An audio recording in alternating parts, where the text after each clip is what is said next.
देखिए, मेजा थाना अंतर्गत अभी हमारी मौजूदगी जो है केवटाही ग्राम सभा में। आप देखते होंगे कि जमीन को लेकर के आए दिन जो है विवाद चल रहा है और आज जो है केवटाही ग्राम सभा में कुछ ऐसी जो है घटना घटित हो रही है। आखिर ये युवक जो कैमरे के सामने दिख रहा है, इन्होंने जो है कर्ज लेते हैं जमीन को रखते हैं गहन रख करके, फिर कर्ज लेते हैं उनसे। उसके बाद कुछ और भी जो है बातें निकल के आ रही, क्या कुछ सच्चाई है, हम पीड़ित से बातचीत करेंगे और पूरा खुलासा करेंगे। आप लोगों से अपील करेंगे जितने भी इस वीडियो को देख रहे हैं ज़्यादा से ज़्यादा शेयर करिएगा, कमेंट करके अपनी राय जरूर रखिएगा कि इस पीड़ित के साथ किस तरह का जो है शासन प्रशासन और एसडीएम महोदय को इंसाफ देना चाहिए। क्या नाम हुआ आपका? मेरा नाम सर रमाकांत है। कहाँ के रहने वाले हो? केवटाही ग्राम सभा। थाना क्या लगता है? थाना मेजा लगता है। क्या मामला है आपका? सर मामला है, मेरे बच्चे का तबीयत खराब था जी। मैंने इनसे 30,000 रुपये किससे लिए थे 30,000? टिंकू से। अच्छा, क्या नाम है पूरा? टिंकू राम प्रेम, जो कि केवटाही के हैं, हमारे बगल में हमारे पड़ोसी हैं। सर हमें ज़रूरत पड़ी, 30,000 रुपये इन्होंने दिया। तो सादे कागज़ पे लिखवाया गया कि आप जब ज़मीन इस्तेमाल करोगे तो ब्याज नहीं लगेगा और ज़मीन इस्तेमाल नहीं करोगे तो ब्याज लगेगा। अच्छा, मतलब आप इनसे अपने ज़मीन को रख करके कर्ज लेते हैं? हाँ जी, हमने ज़मीन को रख करके इनसे कर्ज लिया। हाँ। फिर क्या हुआ? फिर उसके बाद काफ़ी दिन हो गया सर, 10-12 साल मेरे पास पैसा नहीं था सर, बच्चे छोटे छोटे थे, कमाना खाना था सर, यही मैंने पैसा नहीं जुटा पाया। उसके बाद सर मेरे पास पैसा आया तो मैंने इनसे प्रेम से जाके बोला कि बाबा पैसा आप ले लो। तो ये बोले कि अरे पैसा क्या करूँगा, ज़मीन तो बिक गई है। तो मैंने इनसे बोला सर ज़मीन हमारे और आपके सामने बिक गई या तहसील में बिकी, वकील के सामने, या 4 गवाह आपके सामने 4 गवाह हमारे सामने बिकी। तो उन्होंने कहा नहीं, ज़मीन बिक गई है और हमें पैसा नहीं चाहिए। फिर सर मैंने 2 साल पहले इन्होंने बताया नियर अबाउट कि 90,000 रुपये मेरा है गवाह के सामने। 8 बजे रात हमने इनको पैसा दिया तो 30,000 रुपये मैंने इनको दिया। तो 30,000 रुपये देने के बाद इनको बोलना चाहिए सर कि मेरे पास ज़मीन, मैं पैसा नहीं लूँगा, ज़मीन आपकी बिक गई है, इनको बोलना चाहिए। और फिर आपका जो 60,000 रुपये बच रहा है उसका ब्याज चाहिए हमें। इन्होंने ये शब्द नहीं कहा गवाह के सामने। उसके बाद ये आज मुझे पैसा मेरे पास आया, मैंने कहीं से कर्ज लेकर के 3 रुपये सैकड़ा रिश्तेदारी में सर उनसे बोला तो बोले आपको ब्याज नहीं लगेगा, आप अपनी ज़मीन छुड़ा लो, बच्चे हैं, 3 बच्चे हैं, कहाँ जाएंगे, मैं गरीब। अब क्या कहते हैं आप, उनका पैसा पूरा दे चुके हैं 90,000? अभी कल के डेट में पंचायत रखी गई, ग्राम प्रधान के सहित बोला गया, हमने सबसे गुहार की, मैंने सबसे विनती की कि कल हमें पैसा देना है प्रधान जी। सब इकट्ठा हो गए, बोले ठीक है सुबह में आप पैसा दो। मेरे भाई साहब रेणुकोट रहते हैं, बड़े भाई हैं हमारे, उनसे हमने फैसला किया, पट्टे की ज़मीन है सर, उनके नाम से, मेरे माताजी के नाम से ज़मीन है और उनके नाम से, भाई के नाम से भी ज़मीन है। पेपर है, पट्टे का पूरा कागज। क्या कहना चाहेंगे मेजा एसडीएम से? मैं चाहता हूँ एसडीएम साहब से, श्रीमान जी से, महोदय जी से कि न्याय करे, गरीब को घर से बेघर न करें।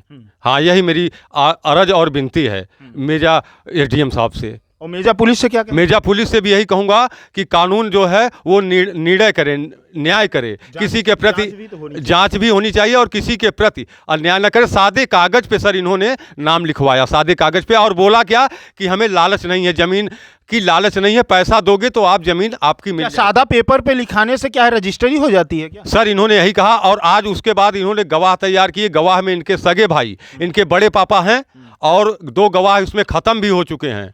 2 गवाह मृत्यु हो चुका है उनका और इनके बड़े पापा हैं और मैं हूँ, मेरी वाइफ है। तो इन्होंने पहले साइन करवाया, उसके बाद अपने बड़े पापा का साइन बाद में करवाया, फिर गवाहों का बाद में साइन। देखिए, यही वो ज़मीन है जिस ज़मीन को लेकर के इन्होंने कर्ज लिया था। कैमरामैन को कहेंगे जूम करके दिखाएं, यही वो ज़मीन है। एक गरीब परिवार है, किसी ढंग से अपने मेहनत का और मजदूरी कर करके अपने परिवार का जो है भरण पोषण करता है।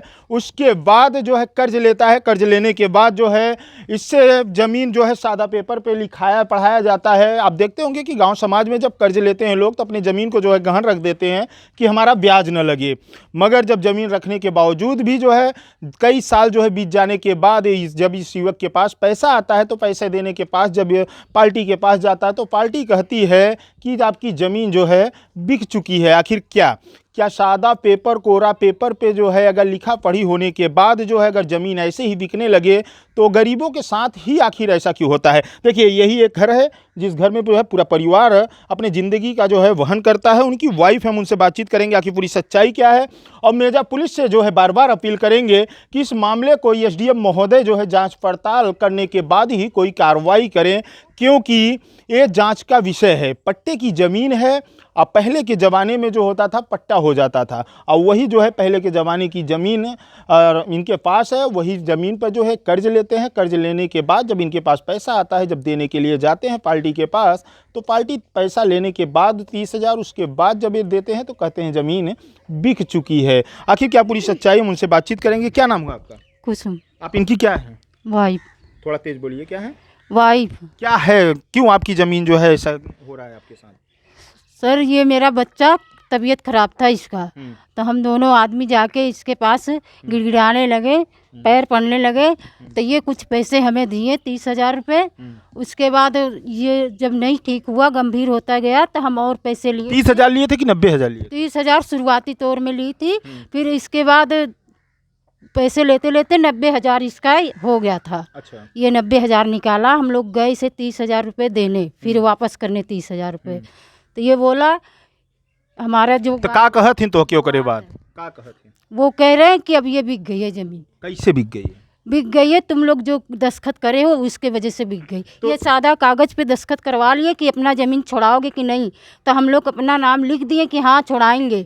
अब ये पता नहीं क्या क्या ले जाके घर में लिख डाला। तो रजिस्ट्री तो रजिस्ट्रार ऑफिस में होती है कि घर में होती हाँ, है? तो ये घर में लिख के ही उस पर ही धांधलेबाजी दिखा रहा है। क्या चाहती है मेजा पुलिस और एसडीएम महोदय से? हम ये चाहते हैं, हमारे छोटे छोटे बच्चे हैं सर, हम कहाँ जाएंगे लेके, किस जगह जाएंगे? हमें घर चाहिए, हमारा ज़मीन चाहिए। हाँ, हम कहाँ रहेंगे? अच्छा, कितने साल पहले पैसा आप ली थी? पैसे लिए थे 12 साल पहले। अब ये जो 30,000 हम दिए 2 साल पहले, तो इस इंसान को बताना चाहिए था तो ना। जब आप 30,000 देती हैं, 12 साल पहले कर्ज लेती हैं, तो क्या जब आप कर्ज उनसे ली थी तभी ज़मीन उनको दे दी थी कि कुछ टाइम के बाद दी है? ज़मीन इसे ये बोले थे कि ब्याज लगेगा, तो हम बोले कि नहीं सर ब्याज नहीं लगेगा, नहीं तरोगे हमारे ज़मीन में इस्तेमाल करोगे तो ब्याज हम नहीं दे सकेंगे। तो अब ये कह रहा है ब्याज लगेगा। तो क्या वो आपकी ज़मीन को यूज कर रहे थे? यूज कर रहे हैं, देखिए सामने है, पूरा यूज कर रहे हैं, यहाँ से वहाँ तक यूज कर रहे हैं। अब ब्याज लगा रहे हैं और कह रहे हैं बिक गया है, सादा कागज पे साइन करवा के, और कह रहे बिक गया ज़मीन। ठीक। हम अपना देखिए, पूरा पीड़ित परिवार था। पीड़ित परिवार जो है एक दूसरे के ऊपर जो है गंभीर आरोप लगा रहे हैं कि हमारी ज़मीन को जो है जबरन जो है लिखाया जाता है, सादा कोरा पे जो है लिखाया जाता है। पहले जो है 30,000 रुपये युवक कर्ज लेता है जब इसके बच्चे का जो है तबीयत खराब होती है।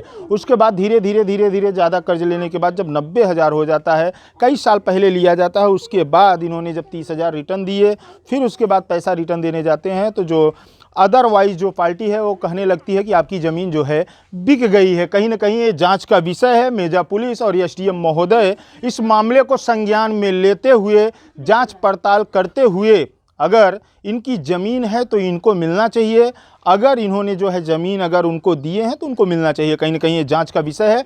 जांच पड़ताल होने के बावजूद ही जो है कोई कार्रवाई की जाए। सर एक और बात कहूँगा, मैं गुहार करूँगा